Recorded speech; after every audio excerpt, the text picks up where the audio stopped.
waxaan idinku yeeray inaan bulshada jaraa'id ahaan aan wasaaradda inta aan joogay oo muddo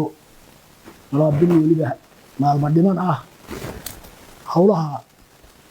aanu qabanay ama noo socda inaan kolley saaka halkan ka sii diino si ummadda Soomaaliland ay ula socoto kolba howluhu halka ay marayaan iyo adeegyada loo wadaa kolba inta ay gaarsiisan yihiin waxaan mas'uuliyadda wasaaradda la wareegay 17kii bishii December 2024 19kii ilaa 21kii bisha December waxaan runtii hawshaydu ahayd inaan la kulmo madaxda wasaaradda agaasimaha guud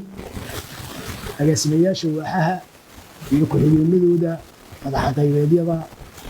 si aan runtii aan war uga helo howlaha wasaaraddu halka ay marayaan iyo wixii muddooyinkii dambeeyay u qabsoomay 31 bishii 12 waxaan la kulmay shaqaale weynaha wasaaradda marka madaxweynaha kulanka iyagu wuxuu ahaa aan isla qaadanay inuu noqdo toddobaad leh maalin kasta oo isniina inaanu kulanno oo aanu iska wareysanno hawlihii socday kolba halka ay marayaan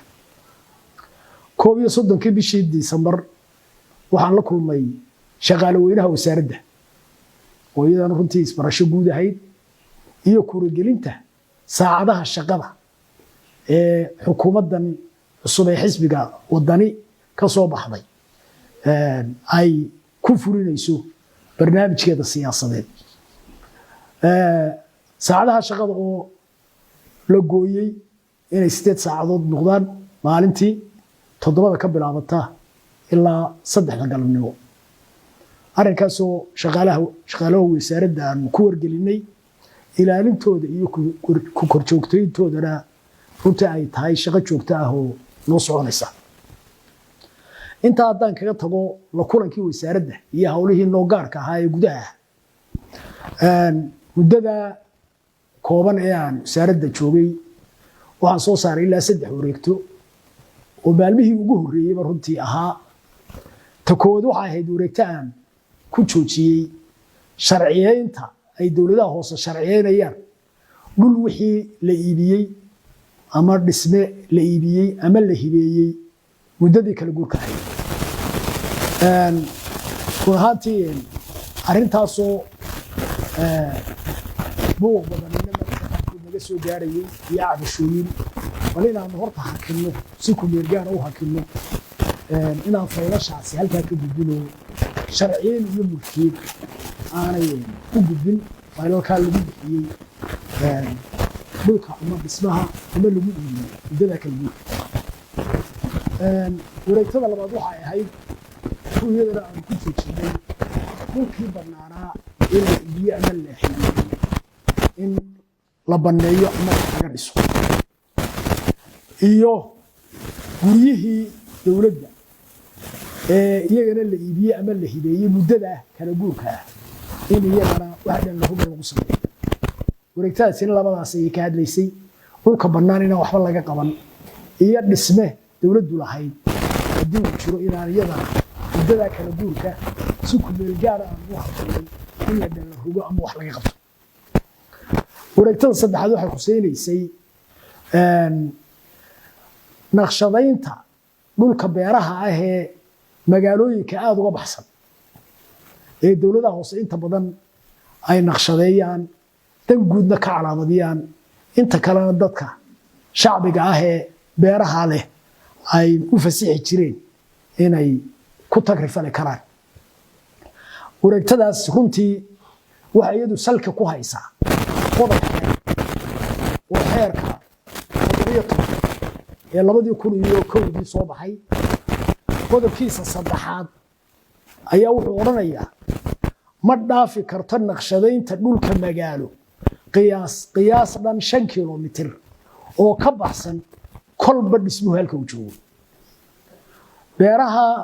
kilomitirada badana 10 kilomitir 15 kilomitir mararka qaarkood 30 kilomitir ama wax ka badanba dowladaha hoose intay tagaan ay soo qorshayn jireen waxa xanibaya ama mamnuuca qodobka saddexaad ee loo number 17 2001 soo baxay qodobkiisa saddexaad baa mamnuucaya oo sida aan akhriyay la naqshadaynta magaalo ma dhaafi karto kolba 5 kilomitir oo xiga dhismuhu hadda halkan sideedaba naqshadaynta guud ee magaalooyinka ama waxa loo yaqaan master plan-ka waxa u xil saaran guddi naqshadeed oo qaran oo wasaarado door ah oo wasaaradood imka sida xeerka aqoontiga uu tilmaamayo iyo agaasimaha guud ee wasaaradan ilaha guud sagaalka xubnood sideedii ayaa u xil saaran inay dejiyaan ogolaadaan naqshada guud ee magaalo marka ay samaysan ay ansixiyaan kadibna xeer madaxweyne lagu dhaqan geliyo magaalada town balaan marka ay intaasi soo dhawaato inay dhismihii gaaray kolba 5 kilomitir oo jihada ay ka soo codsata haday gudidu la garato in marka loo ogolaado inay naqshad wasaaradda hawlaha guud ay u samayso si ay u adeegsadaan dowladaha hoose oo jihada ay soo codsadeen ogolaashaha kolba 5 kilomitir loo siiyo wali halka wasaaradaha lafteeda wasaaradda mas'uuliyiinta ama wasiirada naqshada guud u xil saaran iyaga laftoodu de waxa dhaqaya waxa xanibaya waxay ma garanaysaa ka sida qaadanaya qodobka saddexaad ee xeer number 17 2001 oo isbaqday si cad u qeexaya inaan naqshad magaalo dhaafin kolba 5 kilomitir wixiga hadda dhismaha ku jiro marka waxa inaga wada reeban dhamaanteen haday guddi naqshadeed tahay iyo haday meeyarada iyo golayaasha deegaanka tahay 5 kilomitir wax ka badan inay dawladda hoose dul ka qorshayso ayaa qodobkaas mamnuucaya shirka intii waxaanu qabanay shirar doora oo ka naqshadaynta guud ah oo isagu noo qabsoomay shalayto oo aanu lagu go'aan qaatay qodobadan soo socda wasiiradu waxay ayideen wareegtadii wasiirka hawlaha guud uu ku xanibay naqshadaynta dhulka ka baxsan magaalooyinka aad uga baxsan ee masaafada dheer u jira ee muddada 3 bilood ahaa 3 bilood oo wasiiradaasi naqshada guud u xil saaran ay nala aqbaleen shalay tayanay taasi go'aan noo noqoto gudi ahaan in gudida wasiirada ee naqshada qaranku magaalooyinku ay la tashadaan maayarada magaalooyinka la yeeshaan kulamo la yeeshaan oo bal halka ay wax u marayaan dhismaha iyo maxaan ku raahdaa jahooyinka ay fiditaankoodu muhiim u yahay inay magaranaysaa iska soo arkaan naqshadaha imaka ay ku shaqeynayaan ee ay dejisteen ama wasaaraddu u dejistayna in